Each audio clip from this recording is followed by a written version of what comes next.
एरेंडेल में, जहां हम देखते हैं कि एल्सा और एना दोनों बहनें एक रूम में इंचार्टेड फॉरेस्ट बना रही हैं।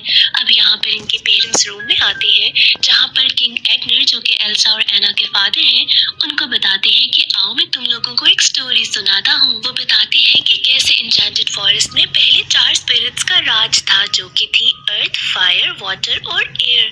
वहाँ पर एक नॉर्थ अल्ट्रा नाम का ट्राइब भी रहता था, जो बहुत ही अलग था। थे तो वो सारे इंसान ही, बट बाकी सारे ट्राइब से कोई बात नहीं करते थे। और इसी वजह से किंग एग्नर के फादर यानी कि किंग रूनार्ड ने इन सबको अपने साथ अपनी किंगडम एरेंडेल से मिलाने के लिए एक डैम बना के दिया, साथ ही सारे रिसोर्सेज भी दिए ताकि वो जी सके। डैम बनने के बाद यहाँ पर एक सेलिब्रेशन हुई थी, जिसके बाद ट्राइब के लोगों ने किंग रोनार्ड को वहाँ पर इनवाइट किया था। किंग रोनार्ड एग्नर को भी अपने साथ लेकर गए थे, जहाँ पर जंगल को एंजॉय करते हुए एग्नर जब खेल रहा था तो उसने देखा कि कैसे ट्राइब के लोगों और किंग की आर्मी के बीच में लड़ाई स्टार्ट हो गई है। इस लड़ाई में रोनार्ड तो नीचे गिर गया था और इसके बाद वहाँ की स्पिरिट्स बहुत नाराज हो गई थी। इसमें एग्नर बेहोश हो गया था। उसके बाद उसे कोई अजीब सी आवाज सुनाई दी थी, जिसके बाद उसको कुछ समझ नहीं आई और कोई उसे वहाँ से ले गया था। इस सब की वजह से वहाँ की स्पिरिट्स ने इस पूरे एन्चेंटेड फॉरेस्ट को मिस्ट में कवर कर दिया था। इसके बाद से ना कोई उस फॉरेस्ट में जा सका और ना ही वहाँ से कोई बाहर आया है। अब स्टोरी फिनिश करने के बाद किंग तो गुड नाइट कह के चले जाते हैं। एल्सा और एना अपनी मॉम से मजीद डिटेल्स मांगती हैं, जिसके बाद वो बताती है कि कैसे बचपन में एक सॉन्ग के थ्रू उनको बताया जाता था कि एक आतोहालन नाम का रिवर है, जो कि हर तरह की मिस्ट्री को जानता है और उससे अगर कोई चीज पूछी जाए तो वो बता भी देता है। अब इनके बचपन का सीन शिफ्ट होता है और हम देखते हैं प्रेजेंट में, जहाँ पर एल्सा एना के साथ अपनी किंगडम को रूल कर रही है। ऑटम आने वाला था और यहाँ पर वो अपनी किंगडम और क्रिस्टोफ के साथ सेलिब्रेशंस के लिए तैयारियां कर रही थी। इस सब के बीच में एल्सा को कुछ सिंगिंग वॉइसेस सुनाई देती हैं, जो कि सिर्फ एल्सा को ही सुनाई दे रही थी। इस सब से एल्सा बहुत परेशान हो रही थी। एना एल्सा को परेशान देखती है तो उसे रिलैक्स करने के लिए एक सॉन्ग सुनाती है और फिर सुला देती है। अब नींद में भी एल्सा को अचानक से वही आवाज सुनाई देती है, जिससे एल्सा की नींद खराब हो जाती है। वो उठती है और बाहर जाती है और कोशिश करती है कि किसी तरीके से इसी आवाज से कम्युनिकेट किया जा सके। उसकी मैजिकल पावर्स यहाँ पर काम आती हैं और उसको उनमें सिंबल्स दिखाई देते हैं। यहाँ पर पूरी किंगडम में अचानक से एल्सा की मैजिकल आइस गिरने लगती है और बाकी सारे लोग इस आइस को देखने के लिए बाहर निकलते हैं, तो वही स्पिरिट्स उन पर हमला कर देती हैं। ये वही 4 स्पिरिट्स थी। चारों स्पिरिट्स में से अभी लोगों को तंग करने वाली सिर्फ 3 थी, फायर, वाटर एंड एयर। यहाँ पर एल्सा रियलाइज करती है कि अभी अर्थ को भी आना बाकी था और वो बाकी सारे लोगों से कहती है कि इस जगह को छोड़कर बाहर निकलना होगा। उसके बाद वो एना को सारी बात बताती है कि कैसे उसे आवाजें आ रही थी।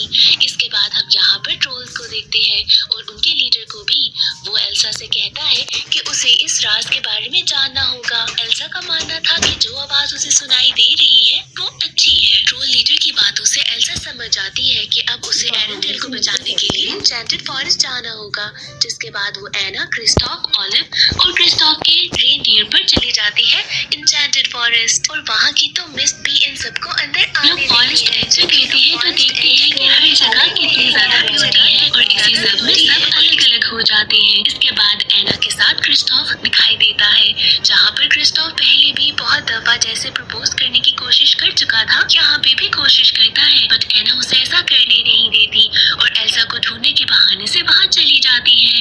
एल्सा दूसरी तरफ ऑलिव को ढूंढ रही थी, जो कि शायद कहीं गुम गया था। ये सब लोग मिलकर ऑलिव को ढूंढ ही रहे थे कि वहाँ पर अचानक से एयर स्टॉर्म आता है और इन सब लोगों को अंदर ले लेता है। पर यहाँ पर एयर स्पिरिट बाकी सब लोगों को बाहर निकाल देती है और एल्सा ही अंदर रह जाती है। एल्सा खुद को बाहर निकालने के लिए यहाँ पर अपनी मैजिकल पावर यूज करती है, तो उसे पास्ट के कुछ इवेंट्स नजर आते हैं, जैसे कि एग्नर को कोई औरत बचा रही थी। इसके बाद ये लोग अभी इन्हीं बातों में समझने की कोशिश में लगे थे कि इनको फिर से कुछ आवाज सुनाई देती है, जिसको ये फॉलो करते हैं। आवाज को फॉलो करने पे ये देखते हैं कि कैसे नॉर्थंड्रा के लोग और अभी तक एरेंडेल के लोग आपस में लड़ रहे हैं। इनकी आपस में मिसअंडरस्टैंडिंग अभी तक चल रही थी। यहाँ पर ऑलिव इन्हें समझाने की कोशिश भी करता है। यहाँ पर एल्सा अपनी पावर यूज करके सब कुछ रोकने की कोशिश करती है, तो सब लोग बहुत हैरान होते हैं उसकी पावर्स को देखकर। एल्सा उन्हें बताती है कि वो जल्दी इस फॉरेस्ट को बचा लेगी। यहाँ पर अचानक से फायर स्पिरिट आती है, जो हर जगह पर आग लगाने लगी थी। एल्सा अपनी पावर से इन सब को बचाने की कोशिश करती है, जहाँ पर वो क्रिस्टोफ से कहती है कि एना को लेकर थोड़ा दूर चले जाओ, उसको कोई खतरा ना हो। इसके बाद फायर स्पिरिट जहाँ जहाँ जा रही थी और आग लगा रही थी, एल्सा उसको फॉलो कर रही थी ताकि आग को बुझा सके। अब अचानक से ये फायर स्पिरिट एक सैलेमेंडर में बदल जाती है, जहाँ पर वो एल्सा से कहता है कि मुझे फॉलो करो, और एल्सा ऐसा ही करती है। एल्सा जब सैलेमेंडर के पीछे जाने लगती है तो एना आकर उसे रोकती है, क्योंकि वो एल्सा को कहीं अकेले तो जाने नहीं दे सकती थी। एल्सा जब देखती है कि एना परेशान है तो वो अपनी मॉम की दी हुई शॉल, जो कि हमेशा एल्सा पहनती थी, एना को दे देती है। पीछे से आने वाले लोग जब ये देखते हैं तो वो बहुत हैरान होते हैं, क्योंकि वो शॉल नॉर्थ अल्ड्रा की ट्रेडिशनल शॉल थी। यहाँ पर हमें पता चलता है कि एल्सा और एना की मॉम नॉर्थ अल्ड्रा की ही एक लेडी थी और उन्होंने ही एग्नर को बचाया था। इस सब के बाद नॉर्थ अल्ड्रा के लोगों में और एरेंडेल के लोगों में सुलह हो जाती है। ये लोग बहुत ही ज्यादा खुश थे और एल्सा और एना को कहते हैं कि रात यहीं पे गुजारो। अब हम देखते हैं कि क्रिस्टोफ के पास एक नॉर्थ अल्ड्रा का लड़का आया है, जो कि उसे प्रपोज करने के तरीके बता रहा था। इसके बाद एना वहाँ के कैप्टन के पास थी और एल्सा के पास एक नॉर्थ अल्ड्रा के ट्राइब की लड़की थी, जो कि उसको शॉल पे बने सिंबल्स के बारे में बता रही थी। वहाँ पर 5 सिंबल्स थे और वो बताती है कि कैसे एक फिफ्थ स्पिरिट भी है, जिसको अभी तक किसी ने नहीं देखा। वो बताती है कि कैसे ये स्पिरिट लोगों को नेचर से जोड़ेगी, और जिस दिन ये मिस्ट आई थी उस दिन उस स्पिरिट की आवाज भी सुनाई दी गई थी। एल्सा बताती है कि कैसे उसके फादर ने उस आवाज को सुना था और अब एल्सा को भी वही आवाज सुनाई दे रही है। शायद इसका मतलब ये है कि वो ही फिफ्थ स्पिरिट होगी। उसके बाद कुछ अर्थ जाइंट्स आते हैं, जिनसे ये लोग बच तो जाते हैं, बट एल्सा एना से कहती है कि यहाँ के लोगों की जान हम मजीद खतरे में नहीं डाल सकते और हमें नॉर्थ जाना होगा, जहाँ से वो आवाज आ रही है। इसके बाद एल्सा और एना यहाँ पर बाकी सारे लोगों को छोड़कर निकल पड़ती है नॉर्थ को। क्रिस्टोफ इस बात से बहुत उदास होता है। एल्सा, एना, ऑलिव और वो सैलेमेंडर जब नॉर्थ की तरफ जा रहे थे तो रास्ते में इन्हें अपने पेरेंट्स की रेड शिप नजर आती है। ये लोग जब शिप की तलाशी लेते हैं तो वहाँ पर उन्हें एक वाटरप्रूफ कंपार्टमेंट मिलता है, जहाँ पर कुछ पेपर नोट्स थे और एक मैप भी था, जिससे पता चला था कि उनके पेरेंट्स डार्क सी से होते हुए अतो हालन जा रहे थे, ताकि एल्सा की पावर्स के बारे में जान सके। डार्क सी बहुत ही ज्यादा खतरनाक था, जहाँ पर हर कोई जाने वाला मारा जाता था।